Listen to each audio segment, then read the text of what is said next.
새벽 5시 시장 골목은 아직 어둠에 잠겨 있었습니다. 하지만 말순이네 국밥집에서만은 따뜻한 불빛이 새어나오고 있었죠. 최말순은 이미 1시간 전부터 육수를 끓이기 시작했어요.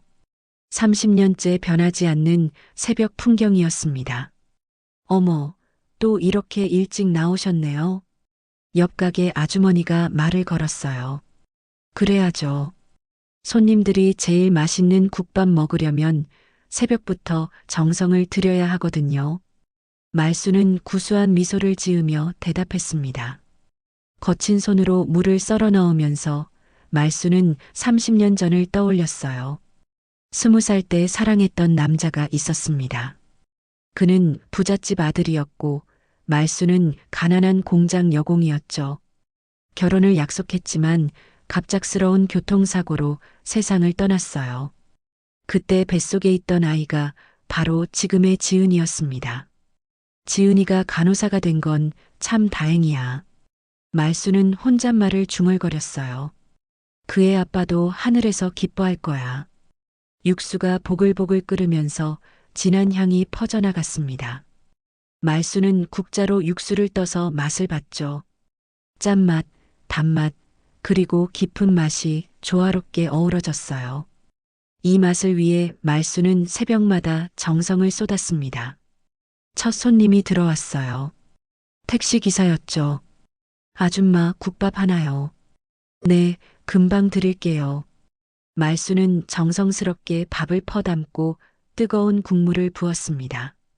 고기와 우거지가 푸짐하게 들어간 국밥이 완성됐어요. 와, 역시 여기 국밥이 최고야. 아침부터 힘이 나네요. 손님의 만족스러운 표정을 보며 말수는 뿌듯해했습니다. 가난해도 정직하게 장사하며 딸 하나 키워낸 자신이 자랑스러웠어요. 비록 화려하지는 않지만 이 작은 국밥집이 말순에게는 전부였습니다. 시계를 보니 6시 반이었어요. 지은이 병원에서 야간 근무를 마치고 집에 돌아올 시간이었습니다. 말수는 지은이를 위해 특별히 계란을 하나 더 넣은 국밥을 준비했어요. 딸이 고생하는 모습을 보면 마음이 아팠지만 그래도 간호사가 된 지은이가 자랑스러웠습니다. 한지은은 병원 복도를 터벅터벅 걸어가고 있었습니다. 밤새 응급실에서 환자들을 돌보느라 다리가 후들거렸어요.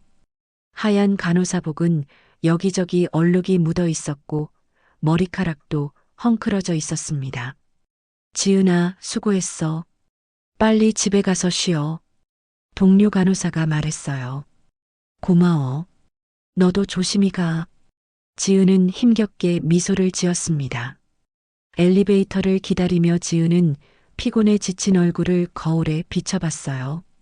30살이 된 자신의 모습이 초라해 보였습니다. 대학 동창들은 이미 결혼해서 행복한 가정을 꾸리고 있는데 지은은 아직도 엄마와 단둘이 살며 빠듯한 생활을 이어가고 있었어요. 병원 구내식당에 들러 컵라면을 하나 사 먹었습니다. 아침을 굶고 나온 탓에 배가 고팠거든요. 뜨거운 라면을 후루룩 먹으며 지은은 복잡한 생각에 잠겼어요. 엄마는 평생 나만 보고 사셨는데 지은은 마음속으로 중얼거렸습니다. 나는 언제까지 이렇게 살아야 하지? 스마트폰에 들어온 메시지를 확인했어요. 엄마에게서 온 문자였습니다. 지은아, 국밥 해놨으니까 집에 와서 먹고 자거라. 엄마가 사랑한다. 따뜻한 메시지였지만 지금의 지은에게는 부담으로 느껴졌어요. 가난한 현실이 싫었고 더 나은 삶을 꿈꾸고 싶었습니다. 하지만 엄마를 두고 떠날 수도 없었고 그렇다고 현재 상황이 나아질 기미도 보이지 않았어요. 지하철을 타고 집으로 향하는 길 지은은 창밖을 멍하니 바라봤습니다. 고층 빌딩들이 쭉쭉 뻗어 있는 강남 지역을 지나갈 때면 늘 부러움이 밀려왔어요. 저런 곳에서 사는 사람들은 얼마나 여유로울까 생각하며 한숨을 쉬었습니다. 집 앞 골목에 도착했을 때 국밥집에서 나오는 구수한 냄새가 코끝을 자극했어요. 엄마가 정성스럽게 끓인 육수 냄새였습니다. 지은은 잠시 걸음을 멈추고 마음을 다잡았어요. 엄마 다녀왔어요. 지은이 문을 열고 들어서자 말순이 환한 미소로 맞이했습니다. 어머, 우리 딸 왔구나. 많이 힘들었지? 얼른 앉아. 국밥 따뜻하게 데워줄게. 그 순간 지은의 마음 한편에서는 고마움이, 다른 한편에서는 답답함이 동시에 밀려왔어요. 사랑하는 엄마였지만 때로는 이 좁은 현실에서 벗어나고 싶은 마음이 굴뚝 같았습니다. 세브란스 VIP 병동은 여느 때와 다름없이 조용했습니다. 하지만 오늘은 특별한 환자가 입원해 있었어요. 바로 대한민국 재계 서열 5번째인 강준호 회장이었습니다. 회장님, 혈압 측정하겠습니다. 지은은 정중하게 말하며 혈압계를 준비했어요. 강준호는 지은의 모습을 유심히 바라봤습니다. 다른 간호사들과는 뭔가 다른 분위기가 있었어요. 환자를 대하는 태도가 진심으로 따뜻했고 눈빛에서 순수함이 느껴졌습니다. 간호사님, 성함이 어떻게 되시나요? 강준호가 물었어요. 한지은입니다. 지은은 간결하게 답했습니다. 그 순간 강준호의 눈이 크게 떠졌어요. 한지은이라는 이름이 가슴 깊숙한 곳에 무언가를 건드렸습니다. 40년 전 아들이 사랑했던 여자의 성이 한씨였던 기억이 떠올랐어요. 혹시 어머님 성함은 뭔가요? 강준호는 조심스럽게 물었습니다. 지은은 갑작스러운 질문에 당황했어요. 하지만 환자의 질문이니 정중하게 답해야겠다고 생각했습니다. 최말순입니다. 강준호는 마치 벼락을 맞은 것처럼 굳어버렸어요. 최말순. 바로 아들 강민호가 마지막까지 사랑했던 여자의 이름이었습니다. 40년 전 교통사고로 세상을 떠나기 직전 아들이 마지막으로 남긴 말이 생각났어요. 아빠, 말순이를 부탁해요. 그의 뱃속에 있는 아이도. 당시 강준호는 아들의 죽음에 너무 충격받은 나머지 그 말을 제대로 듣지 못했습니다. 아니, 듣기 싫어서 외면했었어요. 가난한 집안의 여자와 사귀는 것 자체가 못마땅했거든요. 회장님, 괜찮으시습니까? 지은이 걱정스럽게 물었어요. 강준호는 정신을 차리고 지은의 얼굴을 다시 자세히 봤습니다. 아들 민호와 닮은 구석이 있었어요. 특히 눈매와 코 모양이 그랬습니다. 아, 괜찮습니다. 그런데 간호사님, 아버님은 어떻게 되셨나요? 아버지는 제가 태어나기 전에 돌아가셨어요. 엄마 혼자 저를 키우셨습니다. 지은의 목소리에는 서글픔이 묻어 있었어요. 강준호의 가슴이 쿵 내려앉았습니다. 시기상으로 봐도 상황상으로 봐도 지은은 분명 자신의 손녀일 가능성이 높았어요. 40년간 찾지 못했던 혈육이 바로 눈앞에 있었던 겁니다. 간호사님, 혹시 시간 나실 때 제주치의 선생님과 상담 좀 해주실 수 있을까요? 강준호는 떨리는 목소리로 말했어요. 네, 물론입니다. 지은은 정중하게 고개를 숙였습니다. 지은이 병실을 나간 후 강준호는 벌떡 일어나 비서를 불렀어요. 지금 당장 조사에 들어가야 했습니다. 강준호 회장의 사무실은 긴급히 소집된 비밀 회의로 어수선했습니다. 회장의 오른팔인 김비서와 전담 변호사, 그리고 사설 탐정이 모여 있었어요. 최말순이라는 여자와 한지은에 대해 모든 것을 조사해 주십시오.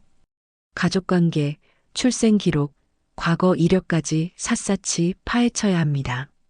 강준호의 목소리는 떨리고 있었어요. 회장님, 혹시 어떤 이유로 조사를 하시는지 알 수 있을까요? 김 비서가 조심스럽게 물었습니다. 강준호는 잠시 침묵했다가 입을 열었어요. 민호의 일과 관련이 있을 수도 있습니다. 사흘 후 조사 결과가 나왔습니다. 최말수는 40년 전 강민호와 연인 관계였고 한지은은 강민호가 사망한 후 태어났다는 사실이 확인됐어요. 더 놀라운 것은 지은의 출생신고서에 아버지란이 공란으로 되어 있다는 점이었습니다. DNA 검사를 해봐야겠습니다. 강준호는 결심했어요. 며칠 후 강준호는 다시 병원을 찾았습니다. 이번에는 환자가 아니라 후원자 자격으로요. 병원 원장과의 만남을 핑계로 지은과 마주칠 기회를 만들었습니다. 한지은 간호사님, 잠시 시간 내주실 수 있나요? 강준호가 조심스럽게 말을 걸었어요. 네, 회장님. 무엇을 도와드릴까요? 제가 병원에 후원을 하려고 하는데 현장에서 일하는 분들의 의견을 듣고 싶어서요. 혹시 차 한잔하면서 이야기할 수 있을까요? 지은은 갑작스러운 제안에 당황했지만 거절하기 어려웠어요. 병원의 큰 후원자가 될 수도 있는 분이었거든요. 병원 카페에서 마주 앉은 두 사람. 강준호는 지은의 얼굴을 자세히 관찰했습니다. 볼수록 아들을 닮아 있었어요. 어머님은 어떤 일을 하고 계시나요? 강준호가 물었어요.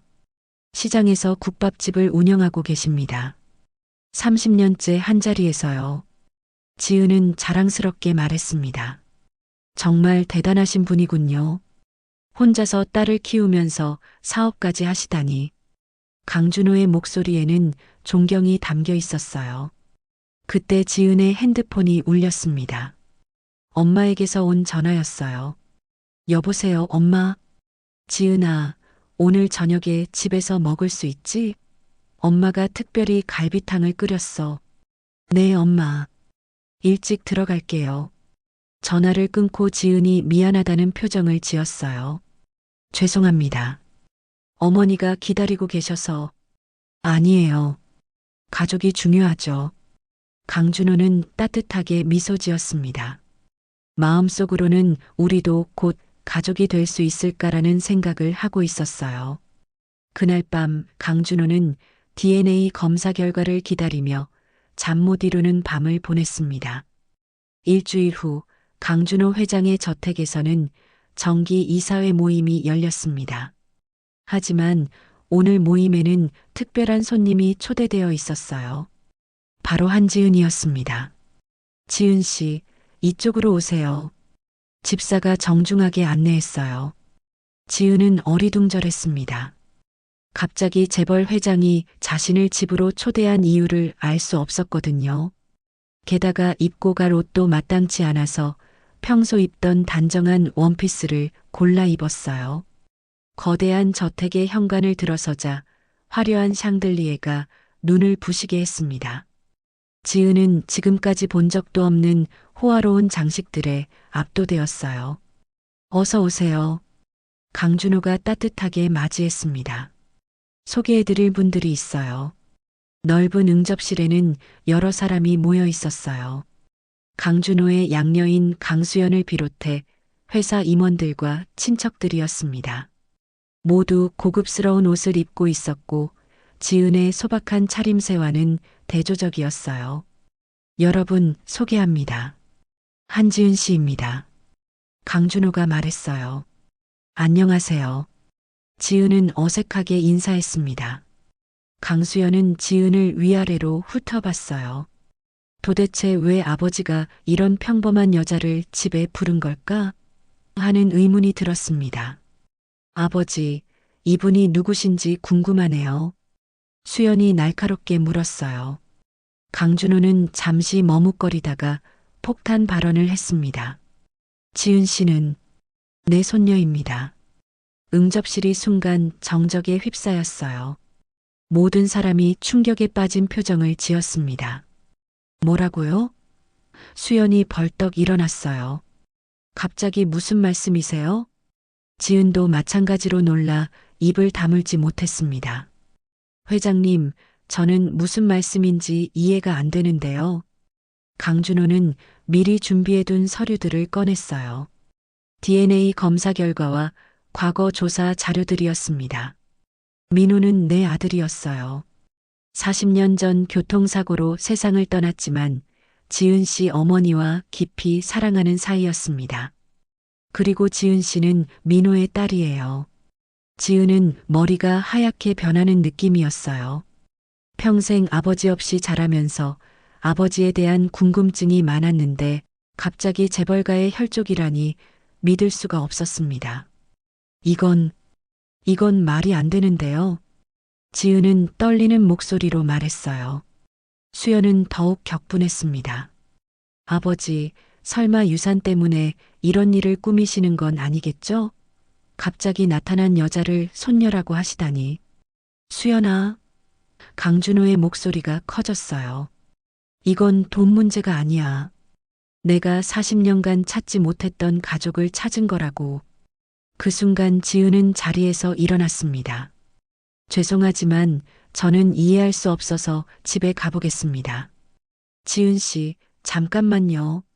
강준호가 붙잡으려 했지만 지은은 이미 문 밖으로 나가고 있었어요. 저택을 나서면서 지은의 마음은 복잡했습니다. 만약 정말이라면 자신의 인생이 완전히 바뀔 수도 있었거든요. 며칠 후 지은은 여전히 혼란스러운 마음으로 병원에 출근했습니다. 강준호 회장의 말이 사실인지 확신할 수 없었고 엄마에게도 아직 말하지 못한 상태였어요. 그때 병원 로비에서 익숙한 얼굴을 마주쳤습니다. 강수연이었어요. 안녕하세요. 수연이 먼저 말을 걸었습니다. 시간 있으시면 잠깐 이야기할 수 있을까요? 지은은 조심스럽게 고개를 끄덕였어요. 수연과 단둘이 이야기하는 것이 부담스러웠지만 피할 수만은 없을 것 같았습니다. 병원 근처 카페에서 마주 앉은 두 사람. 수연은 한동안 말없이 지은을 바라봤어요. 솔직히 말하면 처음에는 당신이 못마땅했어요. 수연이 입을 열었습니다. 갑자기 나타나서 우리 가족이라고 하니까 기가 막혔거든요. 지은은 고개를 숙였어요. 저도 믿기 어려운 일이에요. 아직도 혼란스럽고. 그런데 아버지를 보니까 진심인 것 같더라고요. 수연의 목소리가 부드러워졌습니다. 40년간 아들을 그리워하셨는데 갑자기 손녀를 찾았다고 하니까 정말 기뻐하시더라고요. 지은은 수연의 말에 마음이 복잡해졌어요. 한편으로는 가족을 찾았다는 기쁨이, 다른 한편으로는 갑작스러운 변화에 대한 두려움이 교차했습니다. 저는 어떻게 해야 할지 모르겠어요. 지은이 솔직하게 말했어요. 엄마에게도 아직 말씀드리지 못했고, 제 자신도 정리가 안 되고, 천천히 생각해봐요. 수연이 따뜻하게 말했습니다. 그런데 하나 제안이 있어요. 제가 운영하는 자선단체가 있거든요. 거기서 봉사활동을 함께 해보면 어떨까요? 지은은 의외의 제안에 놀랐어요. 봉사활동이요? 네. 병원에서 회복 중인 환자들을 돕는 일이에요. 당신이 간호사니까 많은 도움이 될 것 같아서요. 일주일 후 지은과 수연은 함께 소아병동을 찾았습니다. 아픈 아이들을 돌보며 두 사람은 자연스럽게 가까워졌어요. 수연 씨는 왜 이런 일을 하시게 됐어요? 지은이 물었습니다. 사실 저도 양녀잖아요. 어릴 때 고아원에서 자랐거든요. 수연이 조용히 말했어요. 아버지가 저를 입양해 주셨지만 늘 진짜 가족에 대한 그리움이 있었어요. 그래서 가족 없는 아이들을 돕고 싶었던 것 같아요. 그 순간 지은은 수연을 새롭게 보게 됐어요. 겉으로는 화려해 보였지만 수연도 자신만의 아픔이 있었던 것입니다. 지은 씨도 가족에 대한 그리움이 있었을 것 같아요. 수연이 말했어요. 네. 아버지가 누구인지 늘 궁금했어요.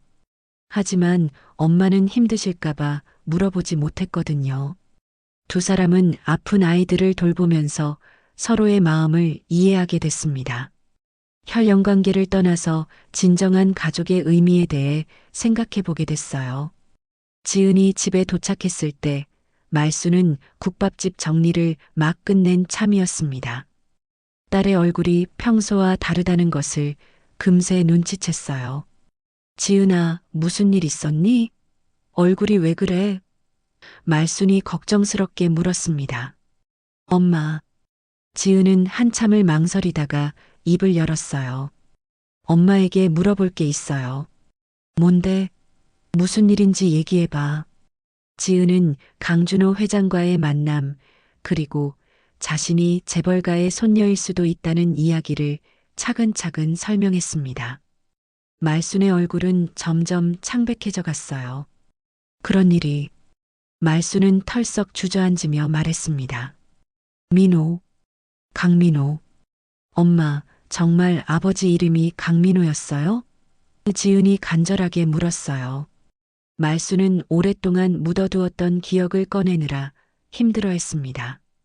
그래, 내 아버지는 강민호였어. 40년 전 20살 때 만났던 사람이야. 그럼 정말 제가 재벌가의 손녀인 거예요? 그럴 거야. 말순의 목소리가 떨렸어요. 하지만 지은아, 우리는 그런 화려한 세상 사람들이 아니야. 갑자기 끼어들어가면 상처만 받을 수도 있어. 지은은 엄마의 걱정을 이해했습니다. 하지만 마음 한편으로는 이 기회를 놓치기 아까웠어요. 엄마, 제가 정말 강 회장님의 손녀라면 우리 인생이 달라질 수 있어요. 더 이상 가난하게 살지 않아도 되고, 엄마도 힘든 일 안 하셔도 되고. 지은아, 말순이 딸의 말을 끊었어요. 돈이 그렇게 중요하니? 우리가 가난해도 행복했잖아. 하지만 엄마는 평생 고생만 하셨잖아요. 지은의 목소리가 높아졌습니다. 이제는 당당하게 살 권리가 있어요. 이건 돈의 문제가 아니라 엄마의 희생에 대한 증명이라고요. 말순은 딸의 말에 가슴이 뭉클했습니다. 정말로 지은을 위해서라면 용기를 내봐야 할까 생각했어요. 그래도 지은아, 너무 성급하게 결정하지는 말자. 천천히 생각해보고. 그때 문 밖에서 차 소리가 들렸습니다. 고급 승용차 한 대가 골목 입구에 멈춰 섰어요. 강준호 회장이 직접 찾아온 것입니다. 저기, 회장님이 오신 것 같아요. 지은이 창문을 통해 확인하며 말했어요. 말순은 급하게 앞치마를 벗고 머리를 다듬었습니다. 40년 만에 옛 연인의 아버지를 만나게 되는 순간이었어요. 강준호가 국밥집 문을 열고 들어왔습니다. 초라한 국밥집 안부를 둘러보더니 말순과 눈이 마주쳤어요. 말순 씨, 오랜만입니다. 강준호의 목소리에는 복잡한 감정이 섞여 있었습니다. 회장님, 말순도 감격했어요. 민호를 닮은 강준호의 모습에서 옛 추억이 떠올랐습니다. 정말 죄송합니다. 40년 전에 제가 더 관심을 가졌어야 했는데. 강준호가 고개를 숙였어요. 그 순간 세 사람 모두 운명적인 만남을 실감했습니다. 한 달 후 강준호 회장의 변호사 사무실에는 언론과 재벌가 친척들이 모여들었습니다. 유언장 공개식이 있는 날이었어요. 모두가 긴장한 표정으로 자리에 앉아 있었습니다. 지은과 말순도 초대받아 참석했어요. 두 사람은 평소보다 정장을 갖춰 입었지만 여전히 어색해 보였습니다. 반면 강수연은 당당한 모습으로 앞자리에 앉아 있었어요. 시작하겠습니다. 변호사가 엄숙하게 말했습니다. 강준호가 천천히 일어나 마이크 앞에 섰어요. 떨리는 손으로 원고를 펼치더니 입을 열었습니다. 여러분, 오늘 중요한 이야기를 하려고 합니다. 강준호의 목소리가 울렸어요. 40년 전 제 아들 민호는 교통사고로 세상을 떠났습니다. 그때 저는 너무 슬퍼서 아들의 마지막 말을 제대로 듣지 못했어요. 회장실이 조용해졌습니다. 모든 사람이 귀를 기울였어요. 민호는 마지막 순간에 이렇게 말했습니다. 아빠, 말순이를 부탁해요. 그의 뱃속에 있는 아이도. 하지만 저는 그 말을 외면했어요. 아들을 잃은 슬픔에 다른 것은 생각할 수 없었거든요. 강준호의 눈에서 눈물이 흘러내렸습니다. 하지만 운명이 저희를 다시 만나게 했습니다. 한지은은 제 손녀가 맞습니다. 그리고 말순 씨는 아들이 마지막까지 사랑했던 분이에요. 재벌가 친척들 사이에서 웅성거리는 소리가 들렸어요. 하지만 강준호는 계속 말을 이어갔습니다. 저는 제 전 재산의 절반을 지은에게 물려주려고 합니다. 이것은 40년간 못다한 할아버지의 사랑입니다. 그 순간 수연이 일어났어요. 모든 사람이 그녀의 반발을 예상했지만 수연의 행동은 의외였습니다. 아버지, 저는 지은 언니를 지지합니다. 수연이 눈물을 흘리며 말했어요. 저도 양녀지만 아버지의 사랑을 받으며 자랐어요. 하지만 지은 언니는 40년간 가족의 사랑을 받지 못했잖아요. 이제라도 늦지 않았다고 생각해요. 수연은 지은에게 다가가 손을 잡았습니다. 언니, 우리 진짜 가족처럼 지내요. 지은은 감동해서 말을 잇지 못했어요. 수연의 진심이 느껴졌습니다. 그때 말순이 벌떡 일어났어요. 회장님, 고맙지만 저희는 그런 큰 돈이 필요하지 않아요. 말순이 당당하게 말했습니다. 저는 평생 정직하게 일해서 딸을 키웠어요. 그것만으로도 충분히 행복해요. 모든 사람이 말순의 말에 놀랐습니다. 거대한 유산을 거부하다니 믿을 수 없는 일이었어요. 하지만 지은이는 회장님의 손녀가 맞으니까 가족으로서 지내면 좋겠어요. 돈이 아니라 마음으로 말이에요. 강준호는 말순의 말에 깊이 감동받았습니다. 진정한 가족의 의미를 깨달았어요. 6개월 후 시장 국밥집에는 따뜻한 풍경이 펼쳐져 있었습니다. 말순은 여전히 국밥을 끓이고 있었고 지은과 수연이 함께 손님을 맡고 있었어요. 강준호도 지팡이에 의지한 채 국밥집을 찾아와 환한 미소를 지었습니다.